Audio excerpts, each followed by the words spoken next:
All right. So here's the after. This is when it gets. This is when the grandkids are off. So this is when it gets goes from a PG-13 to an R or an R to an NC-17. This is when it starts to get fun. Yeah, so I don't know. It was a lot of different scenarios. I felt like I was around for Grandpa a lot, and I spent a lot of summers over there. And then, I felt like everyone just kind of focused on themselves instead of thinking about Grandpa and Grandma and thinking about other people that were there. And we just walk in and there's name tags everywhere and they're not even dead yet.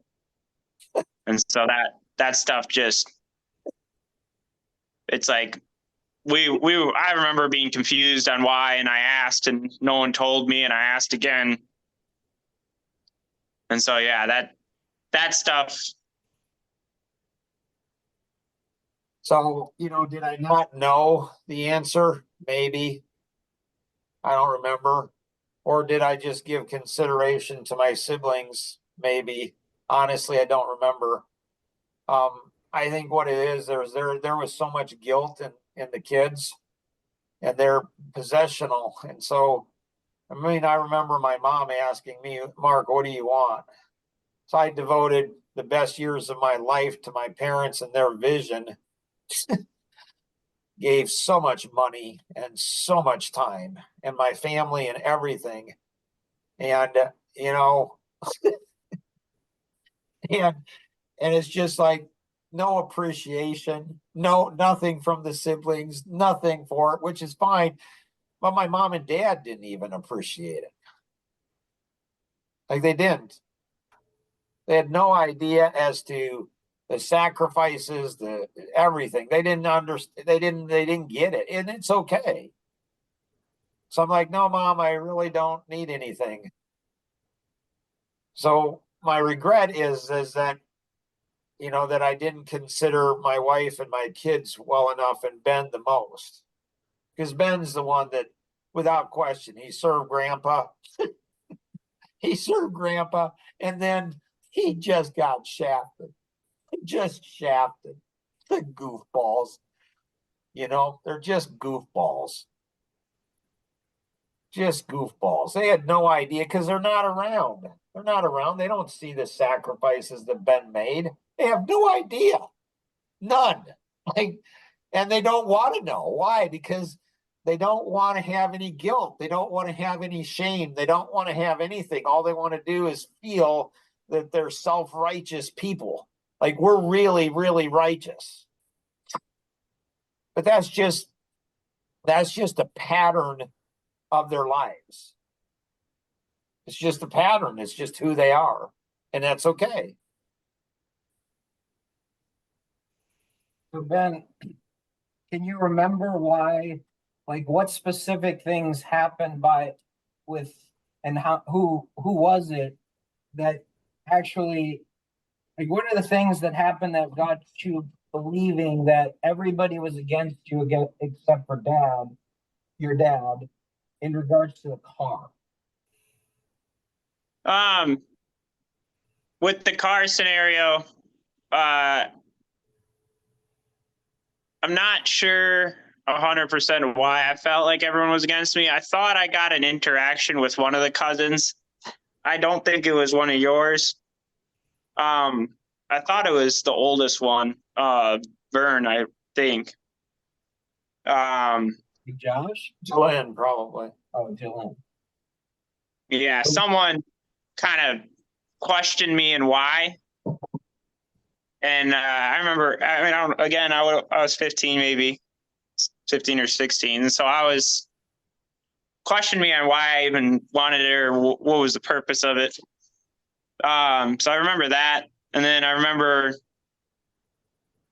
being a little bit irritated that it was just like, okay,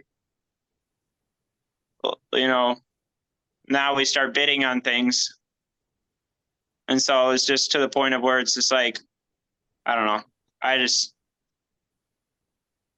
So I felt like it's interesting because I had a 16-year-old young boy come over yesterday.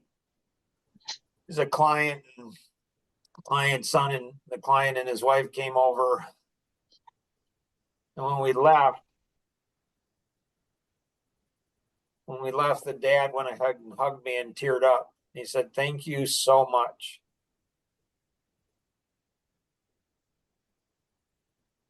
And then he left, and then I started crying. See, I need to teach people how to have feelings because, they don't know. People just don't know. They don't know how to, they think feelings are important. They've never thought about feelings. They don't have an understanding of feelings. They just don't. Like if you really care for somebody, what do you do? And when a man goes ahead and says, "Hey, here's a situation," 16-year-old boy comes over and you go through that and then you go to the time and you say, "Yeah," and then he left, and then I cried. What's somebody who's going to really, truly care? If somebody's truly caring, what are they going to do? It's a reflex. Yeah, see, none of you know. It's okay. why'd you start crying? Right. Like but see, people are feeling, they're feeling autism. Like it's an autistic. You have to teach people how to feel. Like really, but underneath they don't want to know because it's too intense for them. They want deep relationships, but they don't know how to do it, and they're afraid of them. They're terrified of them. They're like, they don't want to look bad. They don't want to do whatever, and it's okay. I mean, my dad was like that, and so I started crying, and Rosanna came up and hugged me. I mean, she didn't ask either, which is fine. It's okay because people don't care. They just don't.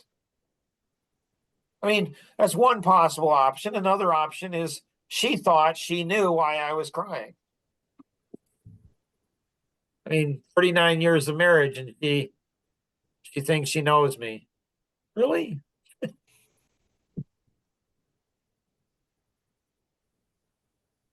So you don't want to communicate the deep feelings to people because they're probably not going to respond in the way that you hope they respond. So yeah, with the whole wedding scenario, kind of thought about it for a minute now. I don't know. He was a younger kid, and I remember specifically being around him at some points. And he was younger than us quite a bit, and so I could see how my possibly intoxicated state was like. I remember you being younger and being a little, yeah. And now you're an adult, and now I don't think of you that way. So I think it was more or less a compliment. I apologize if it seemed like it wasn't. With Grandpa's scenario, I wiped his butt. I helped him bathe. I tried to feed him. I was alone with him, and I was 14, 15 years old. I don't know how many 14, 15-year-olds do that to someone who they looked up to and saw carry big old logs, big old everything, and then see them on their deathbed. It's weird to me. It might have been more traumatizing than John's stuff. But at the same time, it really never opened. It's never there when I don't think about it. And so question is that something that's worth opening? Is that something that's worth actually getting at? Probably not. Shelly notices that I'll run across the parking lot and see an older guy that needs help. And I have no problem doing that. And So I feel like that created something. And so I want to say thank you to your brothers and all that part of that family for creating that in me. Because I feel like if they didn't do what they did with Grandpa and Grandma Boersma, then I wouldn't have been as helpful to all the older people. And I probably wouldn't have been able to go to Hawaii. So that's pretty cool. Yeah. It blows All my cleared up mind. now. See? Nailed first try. What's that? All cleared up now. No more hurt. Well, it brings back memories of, Angela with Annie Kim, big time.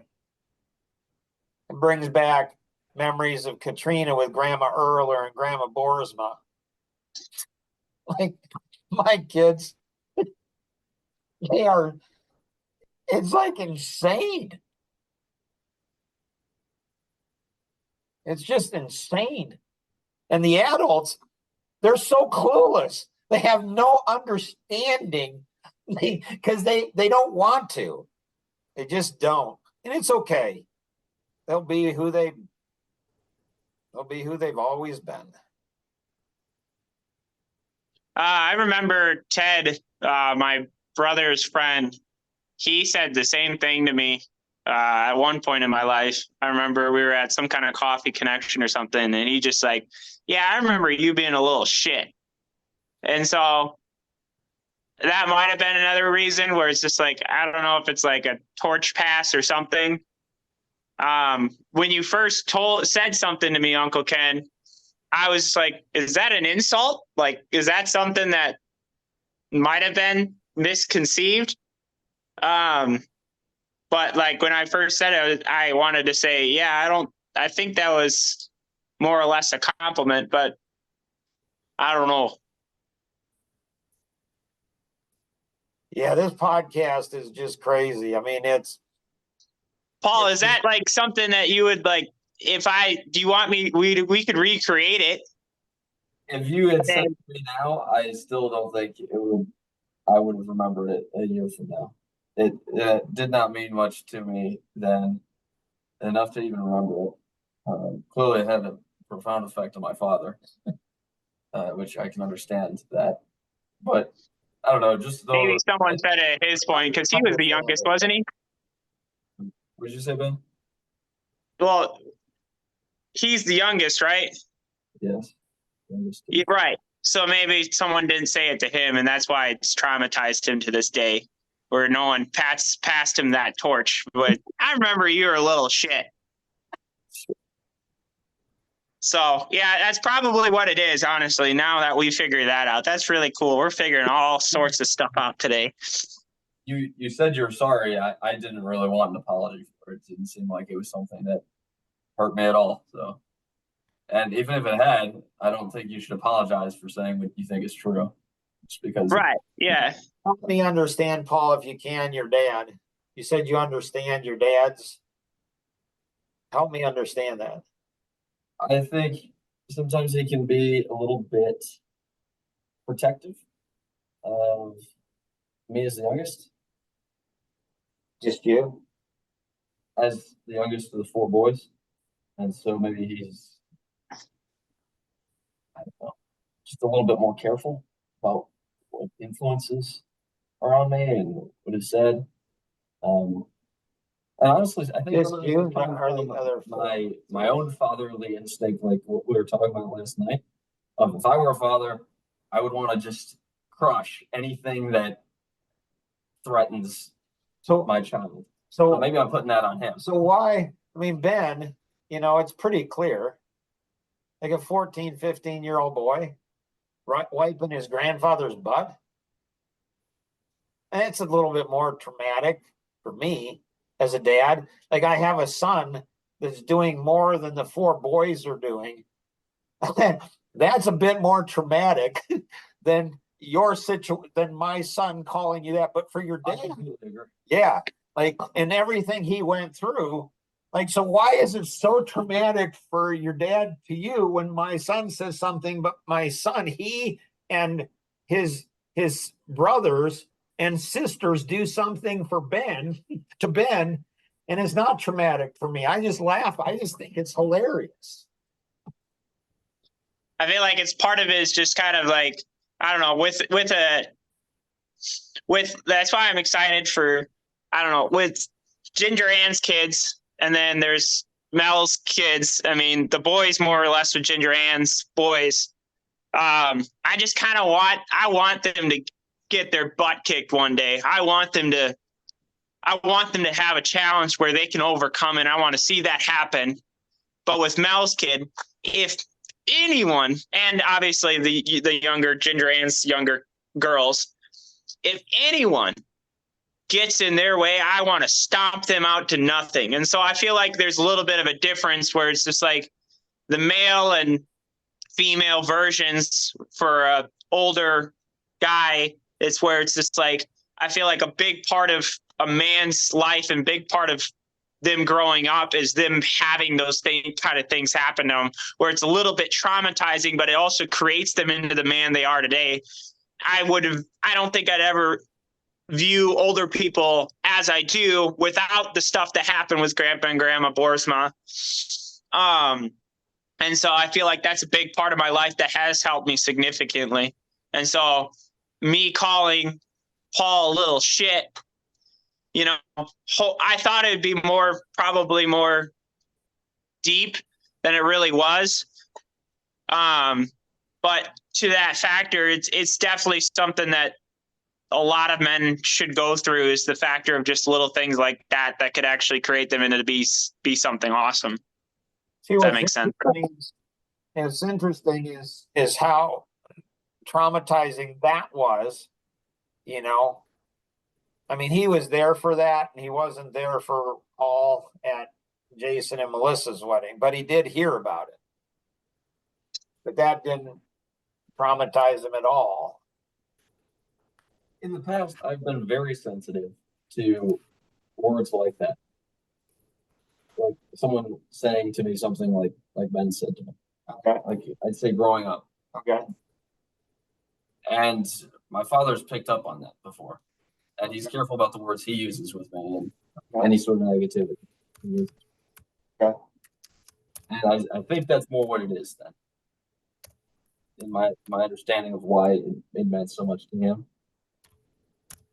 But just to Ben's point, I think there was some growth in my life. Okay, you know, I don't think I'm like the way I was. Right. In many ways. So this is where, this is where the podcast, of like this is why I think my two other brothers and my two sisters are terrified of me, and they're terrified of my family. Just terrified.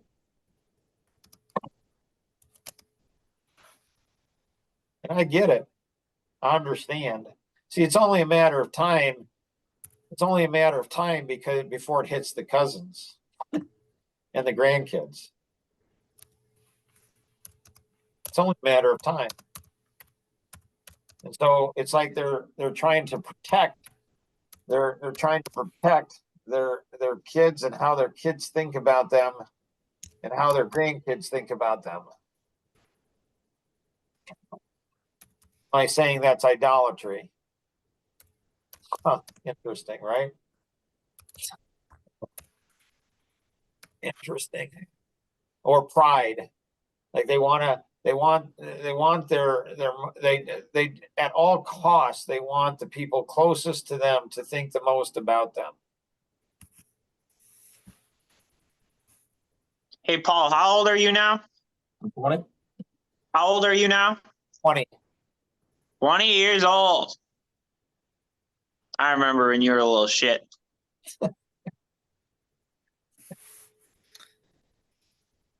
I could tell you guys a lot of stories about being called a little Technically, I shit. remember when you were that way too, Ben. That's what I'm saying. It's a transition. It's a good thing where it's just like, hey, you used to be a little shit that no one really wanted. It wasn't that they didn't want you around, but I feel like the same stuff with Ginger Ann's kid. I remember when they're little shits. It's a transition. Language. Oh, What so do you mean language? It's the after podcast, bud. Golly. so I'm having a thought right now Yeah, What's your thought? for everybody. go ahead. Okay. Ben's leading the group. So if he gives me permission to go ahead and share. So is it tough to deal with little shits? Well, yeah, there's a level of things like, So how do you deal with big shits? huh? How do you deal with big shits? Melissa, what are you thinking? That's Jason, I think. What are you thinking? Hi, Elena, honey. Correct. I have turned you off speaker several times, but Right? there is 13 times of counting. 13 times. I can't mute the entire time. Yes, you can. I She can't. just No, wants to see Grandpa. He He's warned that after the last recording was turned off, it was off for children. well, that's Right. the thing. You guys want us on, you're gonna have to figure it out because at this point, I can't. Yes. Yes, you can talk to me. How are you? So, honey, if you heard anything that Grandpa said, you have to be very careful about saying it just precisely at right time in the right way at the right people. Whatever you do not go ahead and say it to your mother.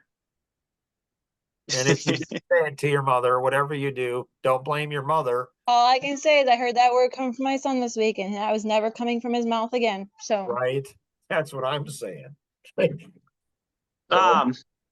So With yeah, the bigger, how do you deal with the big S?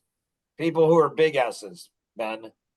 I feel like when they're little and it's with the little kids and the younger males, I feel like it's different. But if you got a younger, older male that's considered a big S,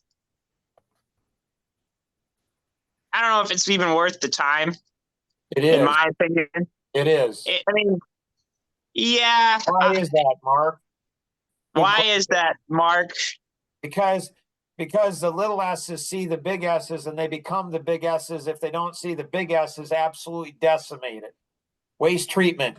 Put the big S's through the system, expose them for what they are.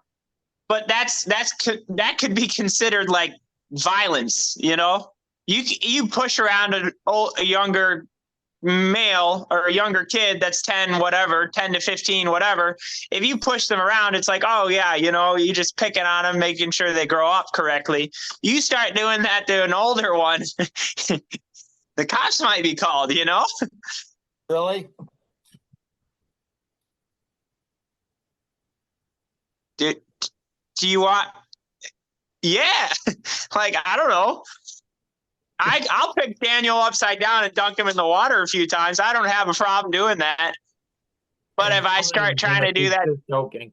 If this is going all around the world, so he's just joking. Right. Anyways, so yeah, see, the big S's, what they do is they scurry around like little cockroaches.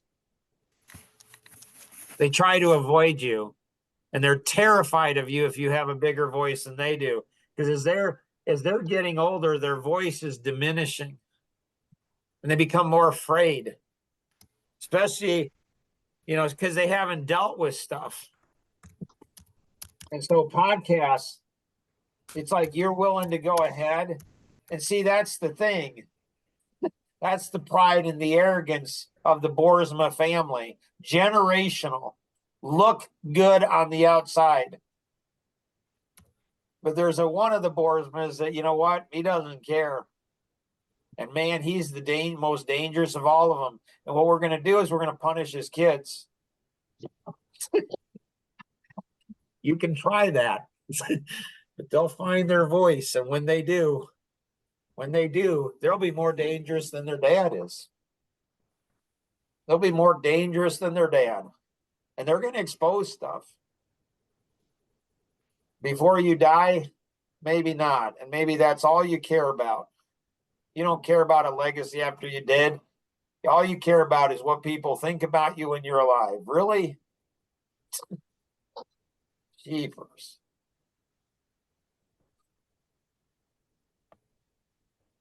Yeah, so Any other questions this podcast? Mark, like what were you saying that we never finished? So Mark, what were you saying that we never finished? Remember about crying after the guy left? Yeah. So that never got finished. So why were you crying after the guy left? Because I saw that Jonathan was at risk. I saw that a number of my kids were at risk, but especially Jonathan. And I tried to get my 3 brothers to help, and they didn't. Well, I tried to get so many people to help. None of them did. Nobody was there to help my son or help me with my son. So here I am. And it's not just now, it's anytime. It's a whole lifetime of helping other people. Sliding in, and I'll help anybody, anytime, anywhere. Pastor James McDonald said, you care for what's on God's heart, and he'll care for what's on your heart. That sounds like a pastor. Come and serve me. Come and give to the church. Give money and give everything. And when you give everything to the church, then God's going to bless your family. Like Dad saying, you can't outgive God.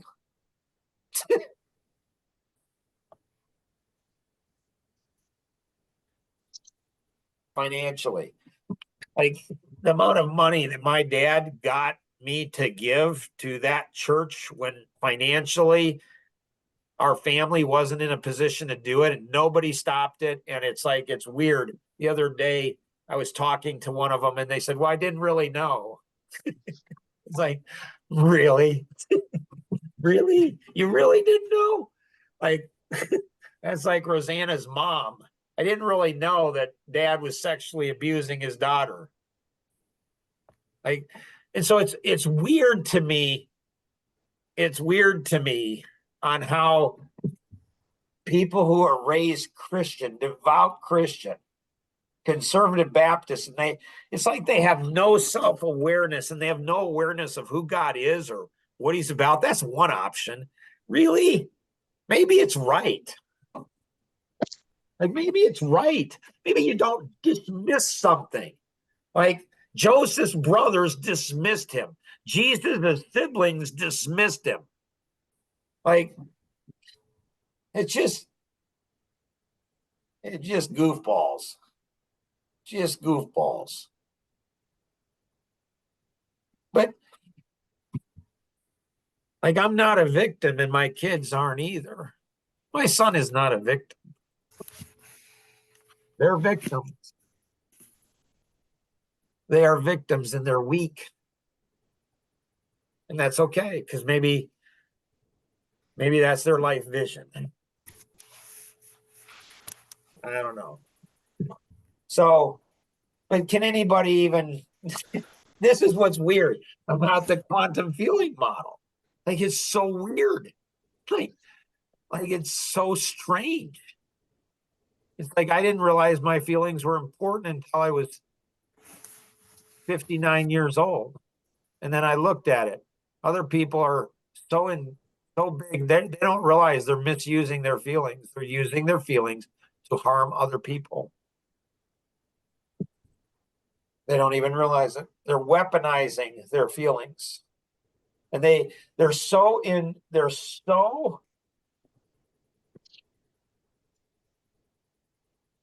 caught up in their own feelings and their own hurts. There's no energy left to feel anybody else's feelings.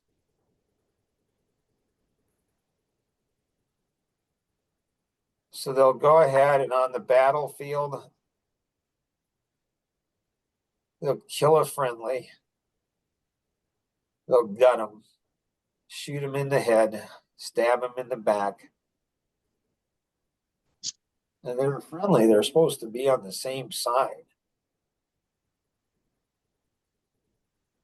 And they get a paper cut in the process of destroying somebody. I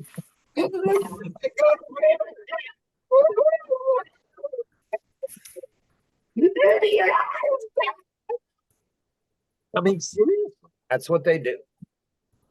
Do you think you got the paper cut?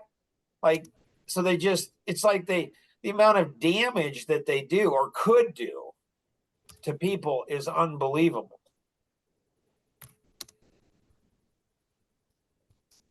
Like my heart just aches for their weakness. Just aches for it. I was talking to my youngest son. I mean, think about it. So, Melissa, make sure you're muted, honey. Ginger Ann, make sure none of the kids are on. Because, man, this is going to get violent and gruesome. And put yourself in Tim's situation. He's fighting for his brother's life. And then he's 5 feet away, turns around and see his brother's head blown off. And then his brother's body crumpled down to the floor. Like, I go into the room and I smell the blood and I see the blood on the ceiling and the wall. I see my son's cranium on the ground.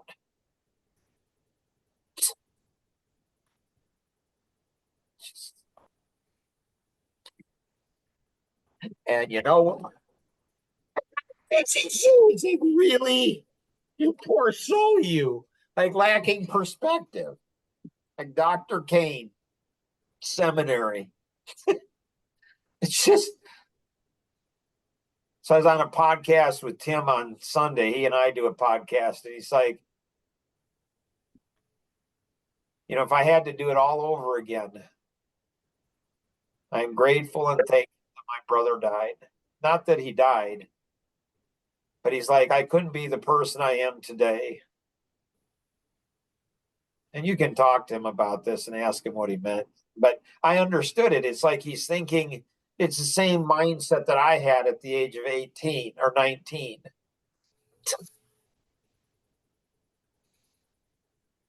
And people, especially Christians, are arrogant. They have no idea.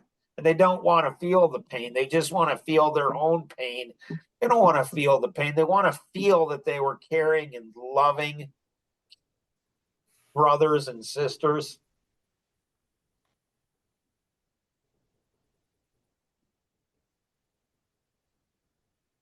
Can I share my screen? What's that? So I love how Christian adults and ex-pastors and, you know, guys, like, they'll push, which is fine. They'll seduce to get it out. But they can't do that to another Christian white male over 50. They'll push my kids harder than they will a fellow pastor. It's like, are you kidding? No, this is who they are. It's just who they are. And they don't see it. I just heard from them. I'm like, you don't see, you're blind. You're just blind. That's one option. You don't want to see it. It's okay. I mean, it really is. It really is. It's just, it's like you got a mote in your own eyes. You're trying to take the splinter out of somebody else's. And will Ken do anything with this based on past experience? No, he won't. He won't. He'll just, it's one option. It's one thing. So it's so, he called his son a shithead, little shit. But what he did and what the siblings did to you, Ben, or to your mother, or to your brothers and sisters, Dale Williams, don't even go on that poor soul. What he did to Jonathan. But I get it. I get it. What's it feel like to be a pastor for 10 years to your nephew and have no relevance in his life? 10 years as a pastor, and it had no meaning, nothing, zero. But he doesn't want to, that's one way to think about it. He doesn't want to think about that. And Dale Williams, 15 years of his life, and he won't even call Jonathan his name. I'm sorry for the loss of your son. You pastored him for 15 years, you goofball. 15 years you pastored him, and you can't even bring up his name because you have so much guilt, and it's okay. So much depression. Why? Because you won't go ahead and deal with your stuff, and it gets worse and worse and worse. It's crazy. It's just like how do you have people who go and are pastors for their whole lives, go to seminary, and they have a 25-year-old that has a better understanding of all things working together for good than these guys do. Like, what in the world? Like, how do you twist your mind to go ahead and just brush that off and, well, whatever? What kind of contortions do you have to have? Like, what kind of hypocrisy must be there? Just, this is a big deal, and I'm going to focus on this. But when I'm exposed to something else, so when something hurts me, get out, get out. When something hurts somebody else, I'm just going to, whatever. It's just weird. Just strange. Anybody else have anything else? Good podcast, Ben.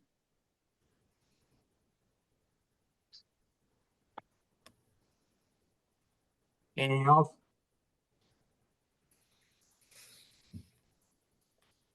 Nope. Keep up the good work, my friend. Yes, sir. Love you. Bye.